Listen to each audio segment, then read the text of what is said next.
मतलब वैसे एक प्रॉब्लम है यहाँ पे। देखिए हमारा पाकिस्तान में क्यूआर होता 12, 1 दर्जन के नीचे पाकिस्तान में कोई खबर नहीं है, पर 1 दर्जन से एक कम था तो हमने इसको खबर बना दिया। तो मुल्ला मुनीर मुबारक हो, तुम्हारे सिपाही मारे जा रहे हैं, कुत्ते बिल्ली की तरह तुम्हारी पाकिस्तानी फौज रोज मर रही है, और तुम दुनिया को प्रोटेक्शन दोगे, तुम अपनी बचा लो भैया, पिछवाड़े में आग लगी है तुम्हारे, उसको देख लो क्या करना है।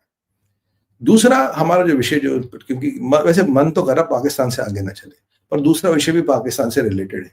दूसरा विषय है राजनाथ सिंह जी का। राजनाथ सिंह जी ने आज एक हिंट दिया है। हिंट ये है कि राजनाथ सिंह जी ने कहा जब ये पहलगाम वाला कांड हुआ तो मैंने अपने ऑफिस में एक मीटिंग बुलाई।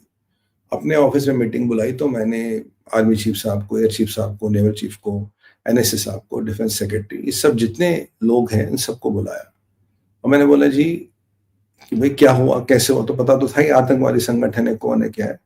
तो हमने पूछा कि भाई आपके पास पाकिस्तान का जो ये टेरर इंफ्रास्ट्रक्चर है, जो आतंकवाद का इंफ्रास्ट्रक्चर, इसका नक्शा है, इसका खाका है हमारे पास। अगर हम पाकिस्तानियों को उनके घर में घुस के मारना चाहे तो हमारे पास नक्शा है। उन्होंने कहा बिल्कुल नक्शा है। कह रहा हमने ये बोला कि भाई नक्शा ऐसा है जो केवल आतंकवाद का हो, मतलब बिल्कुल पिन पॉइंटेड आतंकवाद की ऐसी लोकेशंस हो, और हमें पाकिस्तान की मिलिट्री और पाकिस्तान की सिविलियनों को नहीं छूना अभी। तो उन्होंने कहा जी बिल्कुल हमारे पास नक्शा है और बिल्कुल डिफरेंशिएटेड नक्शा है, ये टेरर कैंप है, ये मिलिट्री है और ये सिविलियन है, बिल्कुल हमारे पास क्लासिफिकेशन है। यानी कि जो हमारी इंटेल थी वो जबरदस्त थी, हमारी इंटेल शानदार थी, हमें एग्जैक्टली पता था ऑपरेशन सिंदूर में क्या करना है।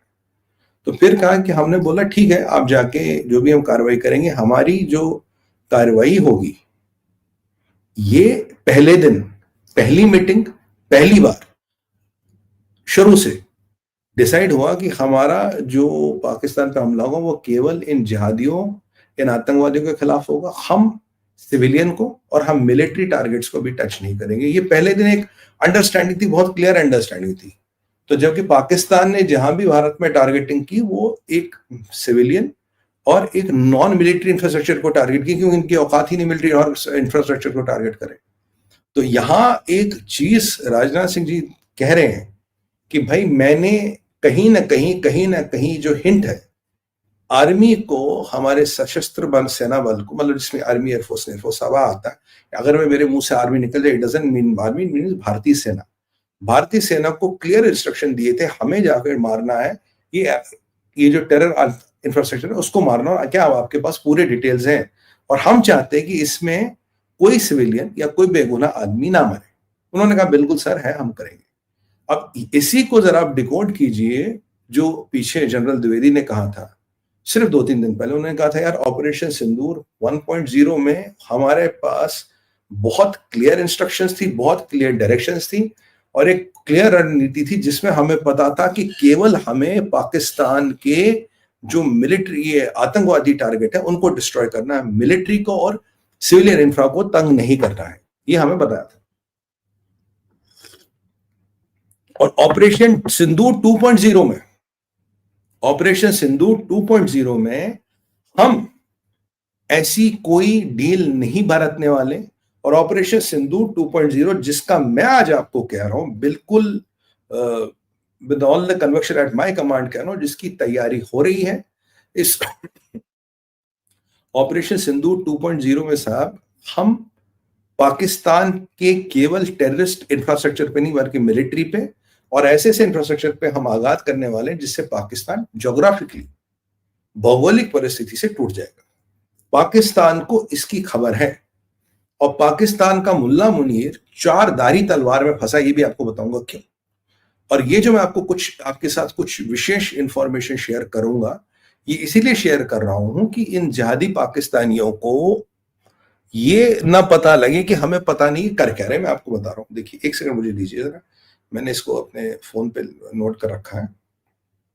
सुन बे पाकिस्तानी सुन, भागना मत, ये सुन, ये आपको मैं बता रहा हूं। देखिए पहली जो खबर हमारे पास आ रही है,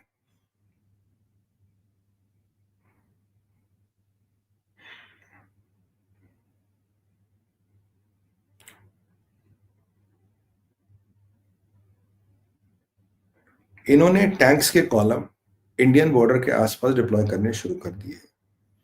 ये सरक्रीक का ही मामला नहीं है, ये राजस्थान की तरफ काफ़ी इन्होंने फॉरवर्ड डिप्लॉयमेंट शुरू कर दिए। ये अब बिल्कुल कॉमन खबर है।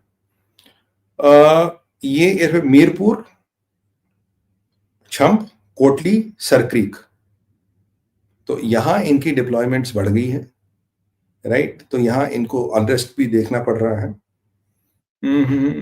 ये अभी जो यहाँ 1971 वाली पोजीशन बन रही है, भारत चाहे, अगेन मेरे स्ट्रेटजी बहुत क्लियर है, we are only interested in land not liability, एक वैसी स्ट्रेटजी बन रही है। इनकी जो खबर आ रही है, इन्होंने अपने लोगों की लीवे कैंसिल कर दी है, जिसमें 08 बलोच रेजिमेंट, 17 पंजाब रेजिमेंट को शामिल है और उनको थोड़ा फॉरवर्ड मूव करने को कहा गया है। बाकी भारत ने एक नोटैम लगाया है 3,500 किलोमीटर का, ये भी आपको बता दें। और अभी भी जो खबरें आई है कुछ देर पहले, वो है कि ये जो पुलिस ट्रेनिंग सेंटर है डेरा इस्माइल खान, खैबर पख्तूनख्वा में, अगर ये सोर्स बेस्ड इंफॉर्मेशन है,